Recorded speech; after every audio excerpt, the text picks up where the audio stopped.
Welcome to GCP Online Meetup number 15. I'm your host today, Jonathan Cham. I am joined by my good friend, Deanna Rowe. Deanna, are you there? Hello, I'm Deanna Rowe. I'm a customer engineer in Chicago. Thanks for having me here. Yes, and I'm looking forward to having Deanna provide a lot of insight into this topic. Topic today is container engine versus app engine flex. It's a question that I've been getting a lot. And so I've myself been trying to find an expert to demystify these two technologies. And if Anthony's basketball skills are a testament to his ability to present information, he is going to bring home the trophy here. Anthony, are you there? What's up, Jonathan? What's up, Deanna? Thanks for having me. How are you? Guys. Yeah. I'm doing good. I was expecting you to say if it's anything like his basketball skills, we're in for a terrible session. So I appreciate the compliment. That was what I was going to say, but you have made a lot of jokes about me roasting you. So I thought we leave on a positive note. But yeah, I know that you've had this discussion a couple times before, container engine versus app engine flex. Tell us a little bit about kind of the story behind these two, maybe a little bit about app engine flex, because that's sort of new. Container engine we've had, but app engine flex has been a little bit new, right? Yeah, sure. I mean, I think that ultimately the conversation begins at a level that's higher than that, and people are asking, where do I run my code or where do I run my applications in Google Cloud Platform? So, obviously there's more than just App Engine Flexible or Container Engine, but we're going to kind of cover the gamut across, from raw VMs to kind of serverless and functions, and then really talk about what App Engine Flex and Container Engine have in common and what makes them different and when you should use one or the other. Great. And I know you'll probably get into this, but why do you think customers are getting confused around App Engine, Flex, and then Container Engine? I mean, I think one thing is if it's your first time looking at Google Cloud Platform, you're probably asking plenty of questions, and that's just one of them, right? It's I think partially a level of familiarity, but even for people who are at a high level aware of what each product is, you'll hear words like containers being deployed on VMs, and there's an abstraction layer and platform as a service, all these kind of buzzwords or very kind of trending topics. And so if you're hearing them thrown around both products, you start to wonder, well, what the heck's the difference? Right, and they both support containers, they both do auto scaling, they both do a lot of things from a functionality perspective, but I think if you start looking into the details of how they're done, I think that's where there's differences. So yeah, let's take a look at what you got today. Yeah, absolutely. Let me dive into it. I think right before I do that, so I'm a customer engineer based out in San Francisco. And one thing I will note is that out here in the Bay Area, Kubernetes adoption is through the roof. So if you're attending and joining us from the Bay Area, this will be a little bit of a high level introduction to each of these products. So just want to set that expectation. Yeah. And Deanna's out in the Midwest, so I don't know if you're seeing the same. I was going to say, Anthony, what are you saying about us Midwest folk? Oh, I mean, we don't like Kubernetes, or what's going on? I mean, I think I just more so wanted to highlight my own personal experience, but if y'all want to turn my words against me, okay. All right, let's jump into it. Cool. So I just wanted to, I think when I give presentations, I want to set objectives pretty quickly, just so that if you're attending, you know what you're going to get out of it. So for those of you out there, we are going to ask Google, or I guess I am a proxy for Google today, Google Assistant. We're going to ask, what is App Engine Flexible? We're going to ask, what is Container Engine? And what is, it's Kubernetes. So what is Kubernetes? And then we're going to talk about where you should run your application, depending on what factors you'll have to take into consideration when making a decision between the two. I also like to start off with just giving a quick summary. So if you're out there and you don't have time for my lame jokes that are coming later in the presentation, maybe I can give you some quick summaries and tidbits to walk away with. So App Engine Flexible, it is a platform that makes deploying applications very easy for teams of developers. You simply write your code, you tinker a little bit with a configuration file, and then you kind of push into production. And so it's very much, if you're familiar with the term platform as a service, I think it's a pretty pure representation of that.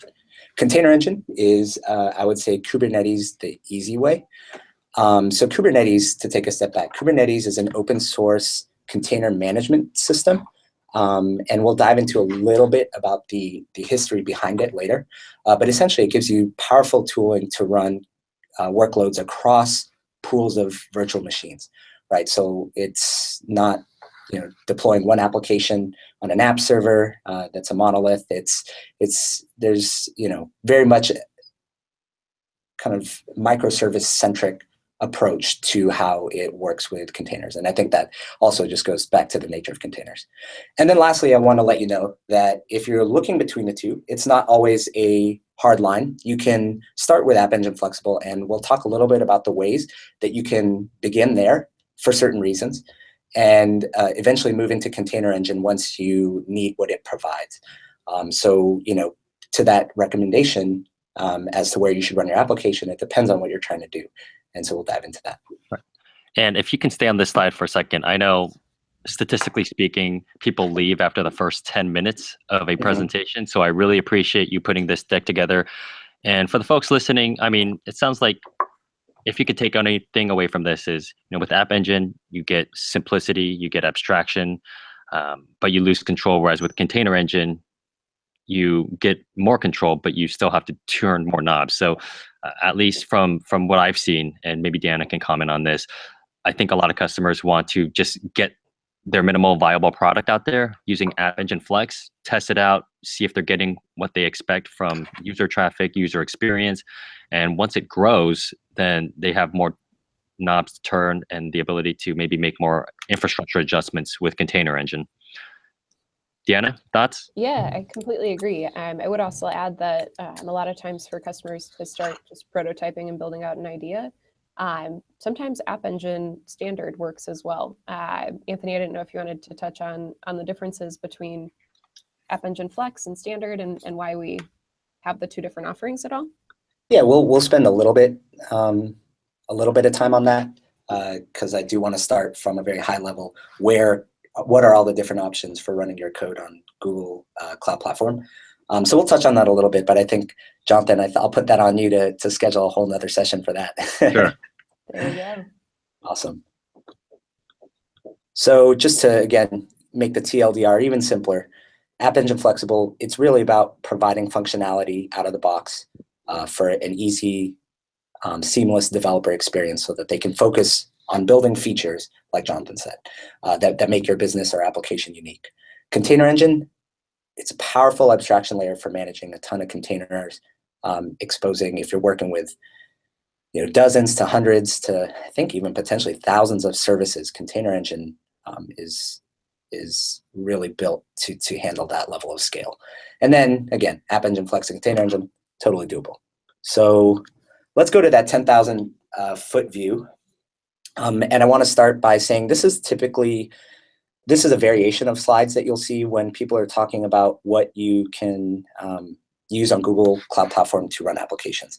So you'll see kind of at the bottom that on the left, we kind of have a spectrum from virtualized hardware to abstracted infrastructure, abstracted computing power.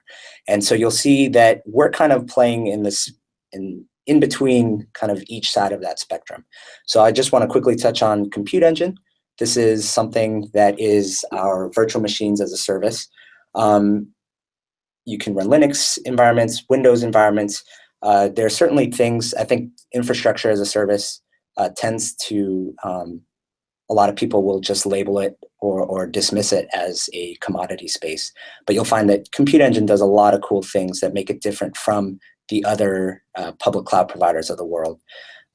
Things like live migration rather than having to have scheduled maintenance and whatnot. So I think that I'd encourage you, if you're just looking to move to the cloud with minimal retooling of the way you're doing things, let's say in your own data center, then Compute Engine might be where to start. On the other side of the spectrum, we have App Engine Standard and Cloud Functions. So Cloud Functions is something that we've actually just recently, I believe this past March during Next, moved into beta. And it's essentially serverless function platform that allows you to write Node.js functions that respond to some type of trigger. So it's basically driven by an event, and there's no concept of infrastructure underneath it, just your function and execution time. App Engine Standard, this is something that, so it can be a little bit confusing because we're talking about App Engine Flexible today. App Engine Standard is a layer of abstraction, I'd say even above App Engine Flexible, in the sense that you're not aware of any containers, you're not aware of any infrastructure where your application is running. A lot of services are provided to you, like Memcache, or the ability to utilize task queues. All of these are exposed over an API. So very, I would say even more seamless of an experience.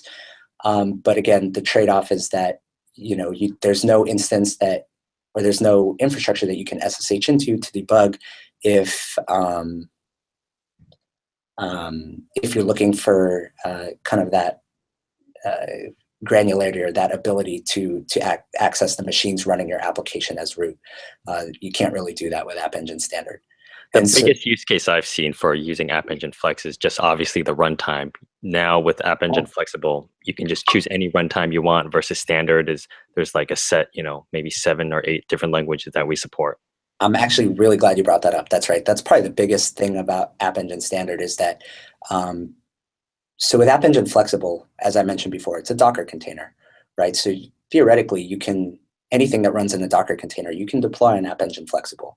But with App Engine Standard, we kind of keep it in this sandboxed environment that's built on top of Borg, which is our internal container orchestration system. We'll talk a little bit more about Borg later. But because it's built on top of that, you can't bring in your native code libraries, right? You're very much, it's opinionated. It restricts you to the libraries that it supports, because it provides a very stable service. And flexible, which I think is why they named it, though I took no part in that, it allows you to have more flexibility than what you deploy in App Engine Standard. Good. We got a little more than 15 minutes. My job is to keep you on track, so let's get moving. I heard there's a demo, so yes. Demo. Let's get to it. Cool. All right. So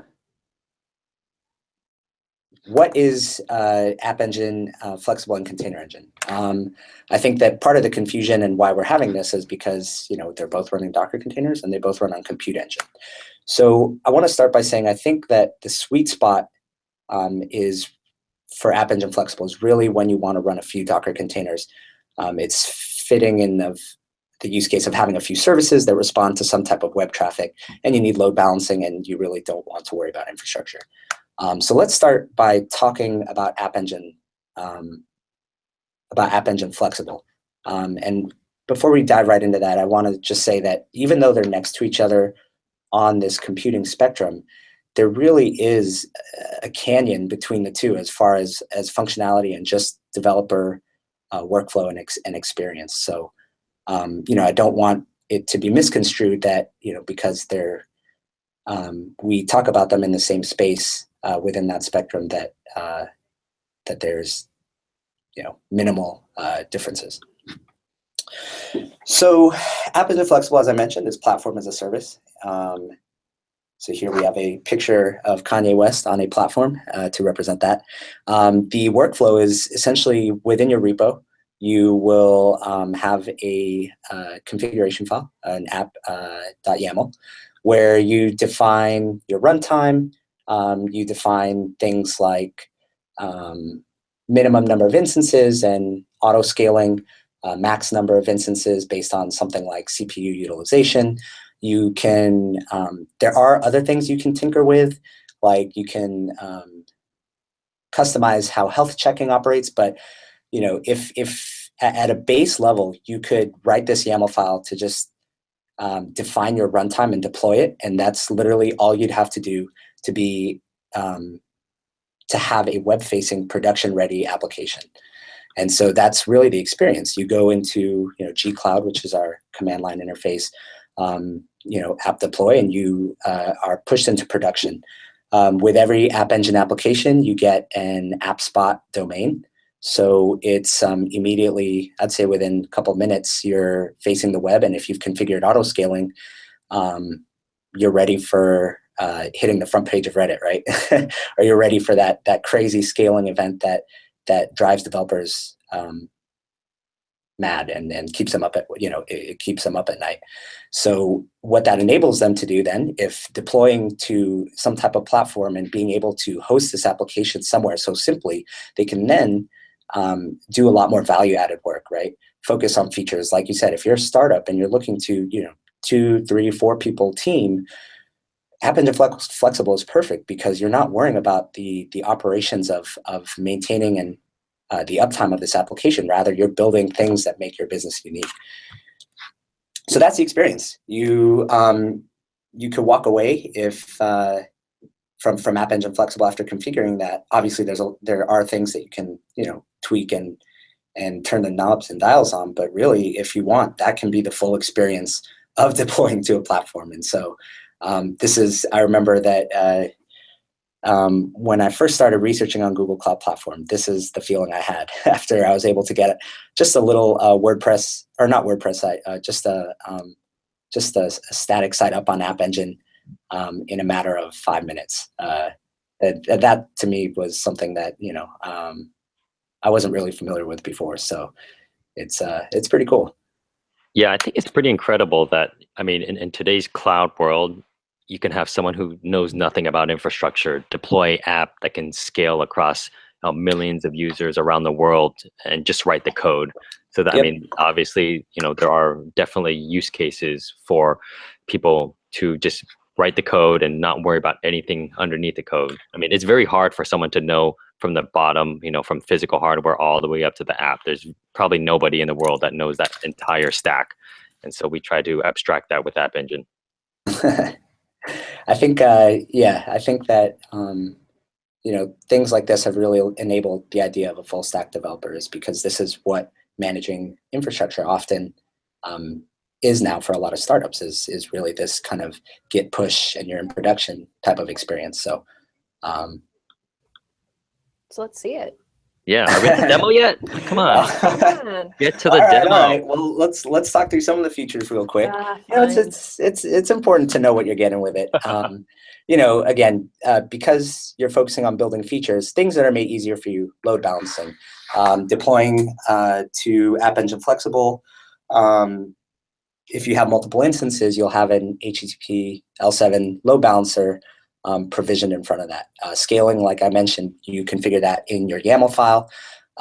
For migration and splitting of traffic, if you deploy new versions, that automatically migrates traffic into that new version. But you can also do some A/B testing and literally use a web console to split traffic between versions of your instances. And then again, you can also health checks come out of the box for you. Things that you're not getting with it, and this kind of leading into where I'm going with Container Engine, is you're not getting any sophisticated orchestration or scheduling. It's literally one container, one Docker container per VM. And if you're setting up auto scaling, what that means is another Compute Engine instance is deployed, and that Docker container with your application is deployed on top of that instance, right? So it's one container per instance, and there's no sense of bin packing or kind of a cluster of resources that you can schedule containers on. It's, again, you're not really thinking in that way. So great for web and mobile backends, and microservices to a certain extent. So you can create an application that's comprised of multiple services on App Engine. I think one of them, your default application will be facing the web and accepting traffic over port 8080, and you can have backend services that support that as well. And so it's really, again, great for anything that you can pack into a few Docker containers. So I do want to dive quickly into what you're actually looking at when you get this. And looks like I lost my Cloud Shell. Do you guys want to give a quick shout out to the Cloud Shell team, or? Yeah, Cloud Shell's awesome. To it? One of the things that I think differentiates Google Cloud Platform is the user interface. It really is making everything super easy. There's I never have to open up my own terminal. I just click on a button, boom, I'm in an environment where I have access to all the APIs I need.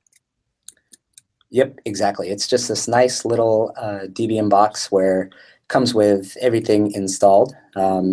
By everything, I mean G-Cloud. So I can kind of use it as a mission control for stuff that I'm running on, Yeah. We also just on Google Cloud integrated Platform. the Project Orion, the code editor into Cloud Shell as well. Oh, yep. So it's one step closer to allowing me to use my Chromebook for everything. There you ditch my go. other ones. Yeah. Chromebook for life. Awesome. Yeah. I love the plug. So I'm just going to throw in a little load test that's going to start any second now. It's going to start hammering my little App Engine flexible app. So this is a Python application that's running, a bookshelf application that's running on App Engine Flexible. I kind of use it to just maintain my reading list, and this is what I read most recently in preparation for this meetup. For those listening in, it says how to Ooh. not get roasted by Jonathan Cham. It's probably got 2 pages in it. Yeah, no, But anyway, you just ran a script, and what did the script do? It went in and just started so making requests. It's just overloading the application with HTTP requests. Got it. And so you can see here that I have one. This is my App Engine application, containerized and deployed on a compute engine instance. And so you get a lot of things out of App Engine Flexible. That's pretty cool as far as a little bit of insight into what's going on with your application. So I can see here that I've set up auto scaling. Currently, there's only one instance, but I have set auto scaling to kick in at 25% CPU utilization of the machine that it's on. So I'll dive back into the presentation, but we'll come back to this and we should see this spike up based on my little load test.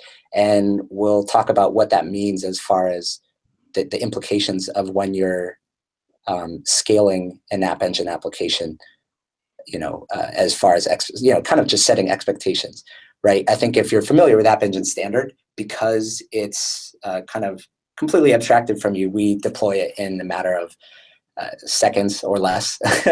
But that's not the case here, right? Because we are, making you more aware of infrastructure that is that your application is running on. So, you can see here that we can SSH into the virtual machine. We can debug if we need to through that. But that, has implications as far as how fast it's able to scale. Yep. So we'll let this run for a little bit and come back to it. Sounds good. We got 8 minutes.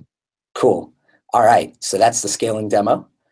Let's talk about it. Let's shift out of the context and of App Engine Flexible and platform as a service, and let's just think of containers. So, I think one thing I failed to mention at the beginning is a container can run on a compute engine instance as well, right? You can just deploy and run your container from a VM instance. You don't necessarily need App Engine Flexible, or you don't need Kubernetes to do that.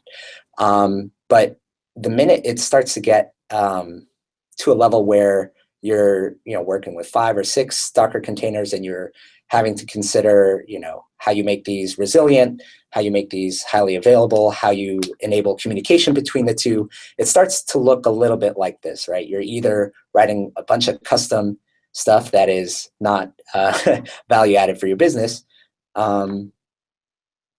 or you start to look at solutions like App Engine Flexible and Container Engine. So Kubernetes is container orchestration. It's open source, and Container Engine is Kubernetes as a service. One thing that I do want to note that I kind of just pick at is, so it's stylized as K8s, and that is because it's just a shorter way to type it. So it's K and then Uberneti, that's 8 letters, and then S, so K8s. I've seen people type it as K8, so that, if I'm being nitpicky, that theoretically would be incorrect. So just want to throw that out. But also for people, if you're, kind of looking around forums or reading articles and seeing kind of some of these things, I know that I was like, what the heck is this? So that's just something I wanted to point out. And it's also GKE because GCE was already taken by Compute Engine. Yeah, that's a good one. So again, it's an open source technology, and I think that's pretty cool as far as, I know that there are a handful of customers that are starting to do this Kubernetes thing across clouds and across data centers and their public cloud provider. And that's, again, that's something that we here at Google like to embrace, as far as we definitely are not looking for lock-in opportunities. And we are looking to contribute to this greater community so that customers can have the freedom to run wherever they want. But I will note that we were involved in the project from the beginning. It is inspired by our learnings from running Borg, as I mentioned before. And with Borg, we deploy up to, I think, 2 billion. I forget what the most recent number is per week. But those are supporting applications like Gmail, like search. And so to think that Kubernetes is a better version of Borg, or based on learnings that we had from making Borg, really is a testament to how powerful the system can be. And so what is Kubernetes all about? And I think it kind of, this GIF is to really show how to get things back to a desired state. So it begins by expecting failure, and kind of providing the tooling to be able to move around those errors or network failures that often cause applications to fail.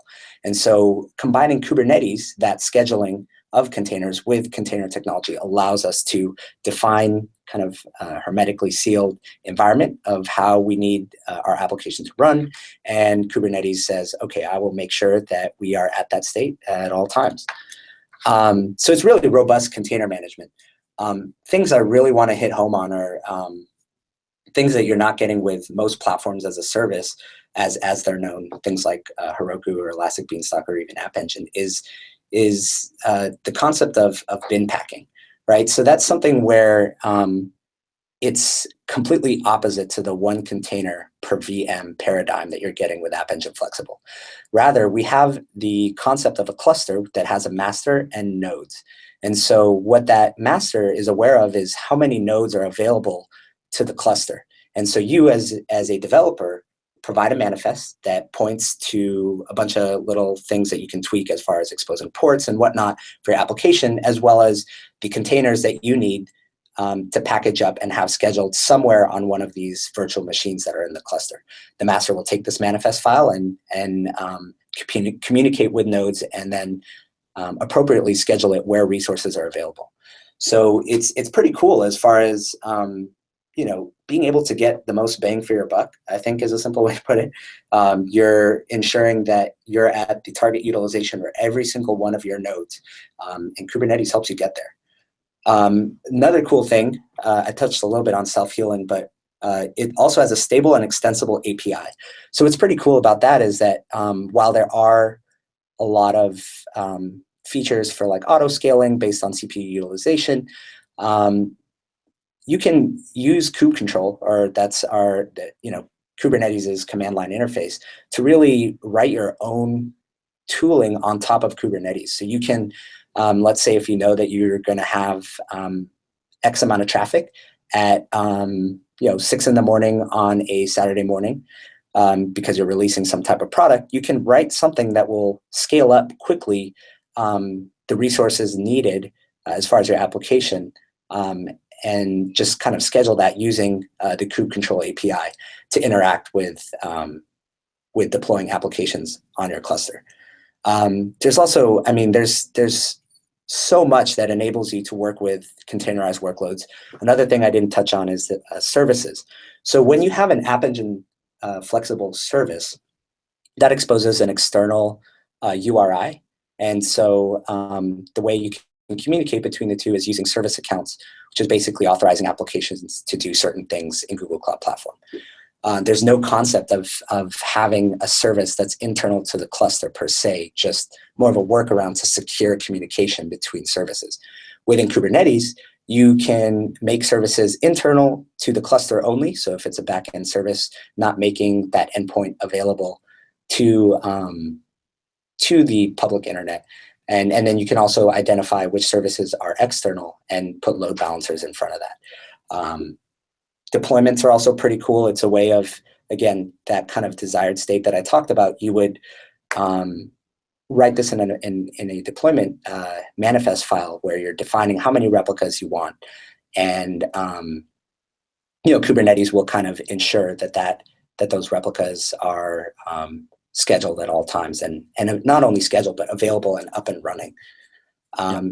So I think this goes to your point. There's a lot more knobs to turn. I think, we had customers that were asking, I want to change the load balancing algorithm in App Engine. Well, you can't do that, right? So there's a lot of things that you can't tune or change in App Engine because we want to simplify it for you. But that's the compromise you make if you want simplicity, that we have to make decisions for you. But I'd like to, it is 30 minutes past. I do want to go back to the demo if you yes. can, and let's take Let's a look. Take a look at this. Yes. So my load test has worked. There you go. Ooh, 5 instances. Bam. Yeah. You're cruising. Yeah. I actually can't remember what max I set this at. Maybe it was 5. I don't want to run up the bill too much since I'm charging it back to you, Cham, right? This is my personal racking up the credit cards. Exactly. So, again, this is amazing. I mean, this is something where if you're deploying this level of insight with 0 configuration is pretty useful for a team of developers that are looking to do things quickly. But if we look at Container Engine, right, I have awareness of clusters. I can look back. I can see my instances that are participating within that cluster. But really, again, there is an open source dashboard that you can use, but there's a level of complexity that isn't there with App Engine Flexible, right? So now we're getting to really these trade-offs, like things like daemon sets, where you're able to make sure that an application or service is scheduled on every single node. Is that worth, is that worth kind of giving up that easy, almost 0 setup experience? And often, that's where you have to take into account what workloads you're running with either App Engine Flexible or Kubernetes. So what I'm going to do now is hop into, let's see. So actually, in my terminal, I have I'm going to kick off a load test for the GKE bookshelf. One thing I do want to point out here is that it is a little more complex than the first one. There is a couple things. There's a worker that's actually pulling in information from an API to update information on a certain book that you add to the bookshelf. So it's like, you could do that with App Engine Flexible also, but that's really when you're getting to a level of scale where you have a ton of these services. App Engine Flexible, it becomes a little more difficult to manage that. Right. So it sounds like you have this containerized, you deployed it on App Engine standard, and you're basically deploying that same container in Kubernetes. So it's on App Engine Flexible, and I actually added some containers. So if I'm going to go into kube control, get deployments, we'll see here that I have a front end and a worker. Or actually, you can kind of see the pods as well. But right, and the front end, you can actually see, again, something you can't do in App Engine Flex is you can actually see the load balancer, right, in the console if you go to. Oh yes, yes, that is true. Yeah. So because not that you need to do it, but I'm just saying. We'll take a quick look at it. So there it is, a little L4 load balancer, and we see here that here are my deployments. And so, kind of, if I wanted to manually scale, I could say scale deployment bookshelf worker replicas equals, let's say, give me a number. What are we looking at? 5. 5? Man, we're not feeling adventurous today, Cham. 500. You didn't let me finish. 500. Okay. Yeah. Oh, too late. Already. So we see here that we've updated the deployment, and so let's see what's going on under the hood, right? So pods is just a group of containers, and so now I'm already seeing here that we have containers that 9 seconds ago I just hit that scale kube control command, and these workers are already pending. And so I can do, it sounds like with Container Engine, because your nodes are already up and running, your ability to scale out is much quicker, right? Because they're already running, whereas in App Engine, we're kind of monitoring your instance, and if there's more traffic, we're going to spin up another VM to run your container. But in here, you kind of do have, have idle resources sitting around. That's exactly right. Okay. That's so important, right? I mean, the concept of App Engine Flexible is that you're creating resources to deploy that Docker container when the time comes for it. But within a cluster, you're able to kind of make sure that you're scheduling containers on each individual node to make sure that you're getting the most out of every node, which does mean that there's spare capacity space in a cluster, so that if you are adding containers or applications and submitting that to the master, there's room to schedule it immediately, right? And so actually my containers are taking a little longer too, because I didn't. So my container is like 300 megs. This is a little too big. That's a fatty container. It's a fatty container. I just did it because I was trying to get this demo set up real quick. But theoretically, if you have spare capacity within your cluster and you are scaling up, if you're talking about like a 20 megabyte container image, that will deploy in an order of milliseconds, right? Yeah. So it's something that's pretty cool. I think one thing I do want to show also. Let's see here. You're going 6 minutes past. Dun, dun, dun. Oh man, I feel like What's what's the I think Anthony just likes to talk a lot, so he's so excited about. Hey, that's a true testament to his, yeah, exactly. Very happy about this. I do want to show quickly that while you can scale it manually, like I did previously, I can also set up a horizontal pod autoscaler. So what that'll do is, again, very similar to App Engine in the sense that I'm defining a target CPU utilization and a minimum and a maximum. But what's pretty cool about that is that this is on a pod level. So this isn't, again, like we talked about, deploying a new instance. So there's kind of, going into it, two layers of two tiers of autoscale, and you can scale pods. And then when the Kubernetes master says, oh, whoa, I do not have enough resources in my cluster to schedule these new containers that need to be deployed, then you can also scale out nodes, much like we are with App Engine Flexible, right? So it's again, there's a ton, and probably should just have a Kubernetes deep dive as a follow-up, Champ. Yeah. I think we need to. Yeah. So I'm going to try and shoot through this as quickly as possible. For those of you who are still out there, thank you for sticking with me. I do tend to talk a lot, but I am excited about this technology. So I think I called out how it's open source. It's an amazing community. I think it's in the, as you can see, top 0 or 0.01% projects in GitHub. There's 3,000 projects based on Kubernetes that, again, kind of pointing to the tooling that I was talking about. A lot of people are building and extending what Kubernetes provides to developers, and that's that stable API.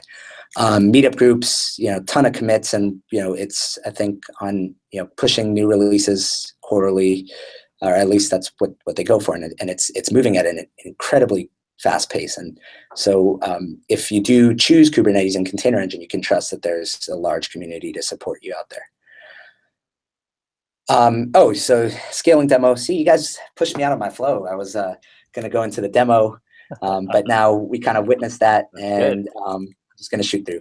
Quick review, some things I want to call out before we wrap up is, App Engine Flexible, you can do microservices with it, but I think the default is like 5 per application.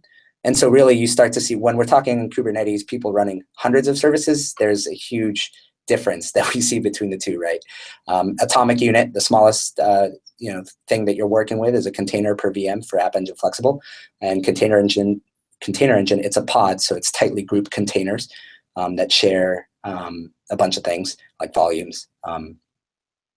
Storage and databases, App Engine Flexible really is, you're not going to be storing state in it. You'll be reaching out to some type of data service, be it Cloud SQL, which is basically a relational database, or a NoSQL database like Datastore, and keeping your state there. That is entirely out of the App Engine Flexible platform. With Container Engine, you could do the same thing and store your state out of out in a relational database or a NoSQL database. But I think that as the Kubernetes community is developing features, they're taking into account, what if you wanted to run things like MySQL in Kubernetes? And so you have the ability to create stateful sets that kind of allow for that, the requirements that are necessary to, let's say, run a master and replicas for a relational database. and really within App Engine Flexible, I think I mentioned that it's for web, mobile backends. What's crazy about Kubernetes is that people are starting to do a ton of stuff with it. People are starting to run things like Spark in Kubernetes or TensorFlow in Kubernetes. And these are things that are way beyond the scope of a platform that lets you run web and mobile backends, right? We're talking about, heavy data processing and machine learning. And these are things where Kubernetes, its ability to orchestrate all these containers that support either one of those applications, it's where it comes in handy, and it's where it goes way beyond App Engine Flexible. So we talked about the load balancer, auto scaling, container orchestration, versioning. Again, there's a lot more than just what's here as far as the differences between the two. But hopefully I've made pretty clear the types of use cases for App Engine Flexible and Container Engine. The one thing I do want to note is that you could run a small web app in Container Engine as well, like I did for my demo, but sometimes that's overkill, right? If you're looking at creating configuration files and manifests for all of these different primitives that Kubernetes provides you just to run a web server, App Engine Flexible certainly looks attractive, right? So hopefully that was clear. No, that's good. Yeah, and actually Earl has some good feedback about this being very informative. So. Oh, awesome. Cool. Yeah. I think this is how I felt at first when Jonathan sent me the topic of App Engine Flexible versus Container Engine. It's like seeing two of my, two things that I appreciate very much kind of go toe to toe. That you grew up with, that you highly respect. Exactly. And I didn't like this movie. And also now that I think of it, I don't like the topic you gave me. But, I think that one thing is the last thing I want to make clear that we haven't touched on, but I kind of come full circle, is that it's possible to cross that canyon that I talked about in the beginning, right? You can begin with App Engine Flexible. And here's actually the flow of what that would look like to eventually move into Container Engine. You can, App Engine Flexible allows you to export a Docker file, which you can then use something called Google Cloud Container Builder to build a Docker container and push that into our registry, container registry. And then you can create a deployment and a service that calls that container out of that registry and deploy it on Container Engine. And so people, again, I think that it's not kind of, it's not a zero-sum one or the other type of situation, but rather what is right for you. Do you have a DevOps team that is aching to get features to really go beyond what the App Engines or Herokus or Elastic Beanstalks of the world have provided you? Then Kubernetes and Container Engine are really what you'd want to look at. And then if you're looking to just build out features and you don't even have an app yet, you just barely started writing code, App Engine Flexible looks good.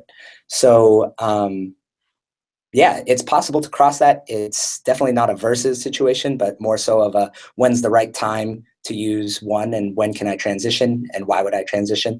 And hopefully we've touched on some of that today. Yeah, I think there's pretty much a bridge between the canyon, right? That we have products to facilitate that transition over to Container Engine.